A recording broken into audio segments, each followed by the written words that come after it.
Ready? So the pasuk says in Parshas Kedoshim, Leisasu ovo b'mishpat, leisisa p'nei dol, leishedars p'nei gadol. Truth to be told, that this pasuk is referring to Bezdin, which means Leisasu ovo b'mishpat, don't make iniquities in your judgments. Leisisa p'nei dol, don't go ahead and favor the poor because he's poor. On the other hand, v'lo sedar p'nei gadol, don't give favoritism to the person who's powerful. But tzedek tishbait amisecha. And the last words of the pasuk, but tzedek tishbait amisecha, you should judge with righteousness, with tzedek. So that last part of the pasuk has bigger implications, really, to Bezdin. Rashi quotes Chazal over here, "B'tzedek tishbad emisecha, kamashmo davar acher havidon es chavercha lekaf schus."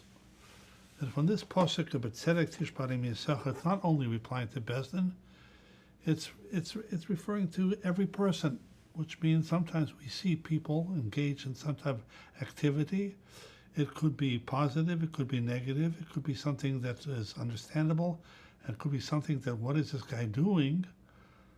And it's 50-50, so that's pasuk, but tzedek tish amisecha, give him the benefit of the doubt.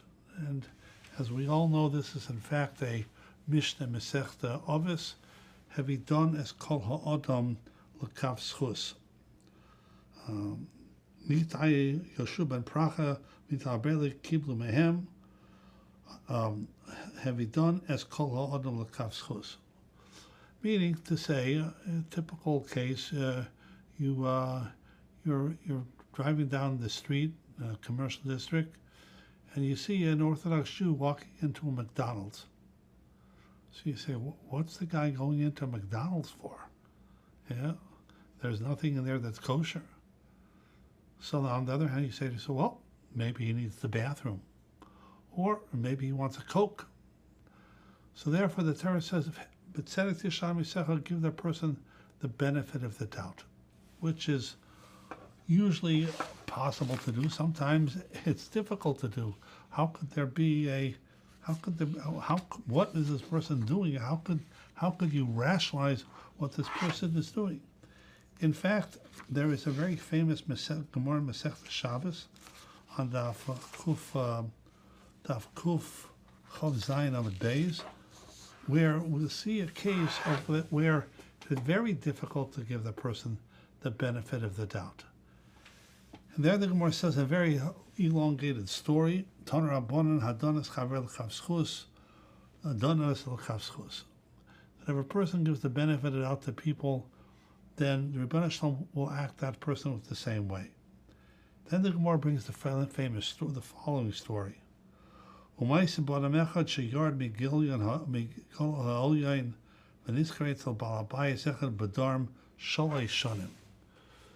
Gemara says of a person who hired himself out to another person. He was in the north, came down south, and he was hired by this person to do work for him for 3 years. And that entire period of 3 years, he did not get paid. At the day he leaves, that's when he'll get paid. There are some enforcement that say that this person, this Mais Ba'adam Echad, this Adam Echad actually was Rabbi Akiva. Be that as it may, the pasuk says, Erev Yom Kippur Mamalai Tein Li Schari Ve'elech V'ozen Es Ishtei Banai. It's Erev Yom Kippur. I want to go home to my family. Give me my wages that I've worked for you for the last 3 years. Because I want to be yontif with my family. It's Erev Yom Kippur. Sukkot is coming up. So this person, the person for whom he worked, Amar Lo Ein Li Mos. Guess what? I'm short of cash. I don't have any cash to give you. Amar Lo Ein Li Peiros. So he says, okay, fine. Let's give me a produce. Amar Lo Ein Li Paris,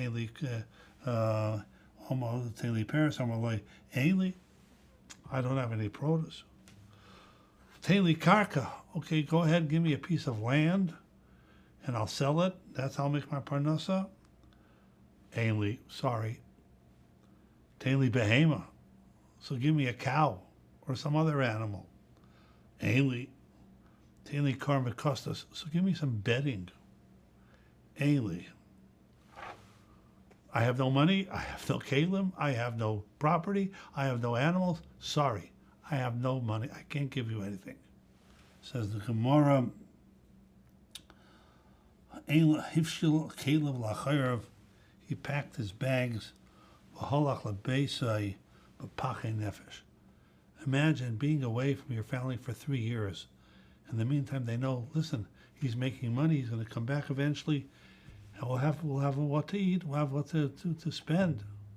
He comes in the door, sorry, guy didn't pay me.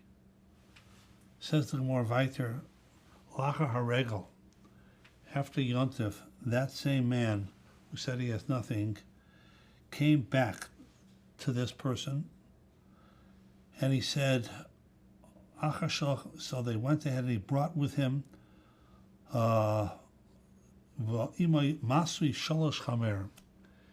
He took with him the 3 donkeys laden with all sorts of things.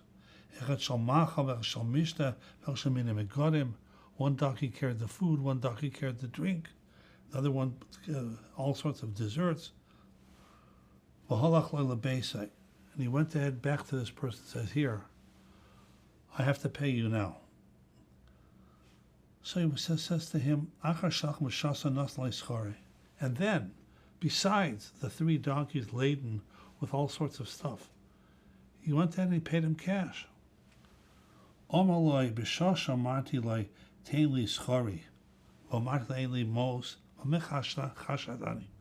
I said I have no cash, what did you suspect me of? I thought, maybe he doesn't have cash because there was a good business deal which he had to close. He could have gotten something at a great price, and therefore he had no cash. So when I said to him, when you said, give me a cow, give me some animal, I said, I don't have. I said, what did you think? I said, I assumed that maybe you rented it out to somebody else. And when you asked me, it says, please give me land at least. And I said, I don't have any land. What did you think? I said, maybe you mortgaged it to somebody else. Meaning to say that in spite of the fact that it's very odd, a person has no money, no kalim, no linen, no bedding, no nothing. In spite of that, this person who, as I say, some say it's Rabbi Akiva, gave him the benefit of the doubt. Now, it's one thing to see a guy going into McDonald's and assume that he wants a Coke. Okay, but over here, you literally have to bend over backwards to come up with excuses for why this isn't playing. And I once heard of the name of Rabbi Rosner. Every midah that there is in the world, there is a time and a place for every single midah, even midahs that normally are not the best of midahs. So Rabbi Rosner once said, in there's something called yashras, something that's glatt, straight. And there's something that's called something krum. It's crooked, it's convoluted. So where is the time to employ the midah of krumkeit in this situation, which means you have to bend over backwards, turn yourself into a pretzel in order for you to come up with an excuse. But that's what this person did. He turned himself into a pretzel. He came up with all the weirdest excuses, but he was never chesed him l'ra. He never suspected him of trying to stiff him for the money. And he was rewarded for that. So the Gemara says over here at the very end, you know why I had nothing? So he says, because higdashi kol achos el hashamayim. Because anything that I had eventually, I went ahead and gave it to the Beis HaMikdash. So, because I wanted this as chus for my son, that's exactly what happened. Everything that you assumed, it was rented, it was this, it was that, there was no money, there was no cash. So then the Gemara finishes off and says, Va'atam kishem shedanti l'schus, hamokam yodin oitzchoy l'schus. final words of the Gemara are, is just like you gave me the benefit of the doubt and came up with all these excuses, the Rebbeinu Shalom should judge you the same way and give you the benefit of the doubt. Ad kan the Gemara. There's only one problem with this Gemara. With the Rebbeinu Shalom, with God Almighty, there's no opportunity of being dan l'kav schus. God knows exactly what's happening. God knows if you don't have any money. God knows if you've mortgaged all your property. God knows if you gave it everything away to the base of it. So with the Rebbeinu Shalom, with human beings, I could explain it this way. I could explain it that way. I could be favorable of my judgment. I could be judgmental of my judgment. I can give him the benefit of the doubt. I cannot give him the benefit of the doubt. With the Rebbeinu Shalom, with God, there's no benefit of the doubt. The Rebbeinu Shalom knows everything. So what does the Gemara mean when the Gemara says, Kishem shedantanti ledananti le'chus hamokam yodin oischor l'schus? So I once heard a pshat that the answer to this is as follows. That Mishnah which we quoted at the beginning, Hevidon es kol ha'odam l'kav schus. It's a strange expression. Hevidon es kol ha'odam. The entire man l'kav schus. It could just say Hevidon es kol ha'odam l'kav schus. What's kol ha'odam? The entire man. So I think they say in the name of the Baal Shem Tov, Hevidon es kol ha'odam means in order to judge a person, you have to know the whole story.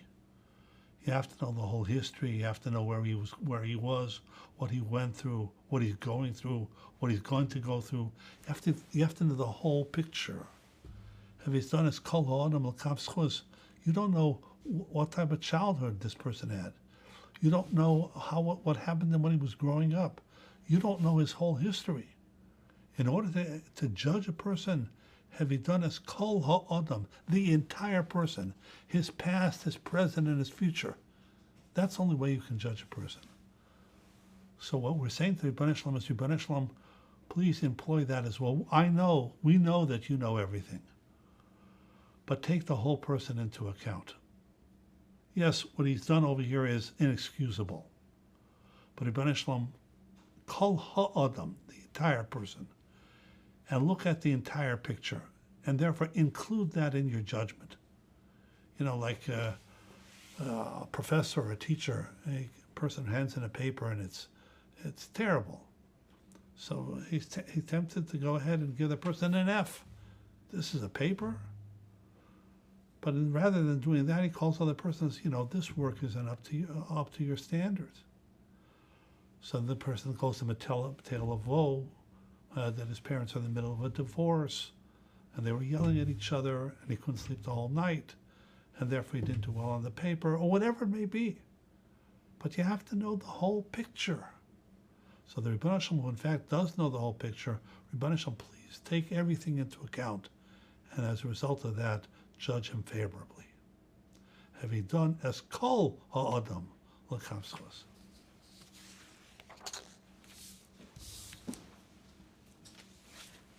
All right, 13 and a half minutes.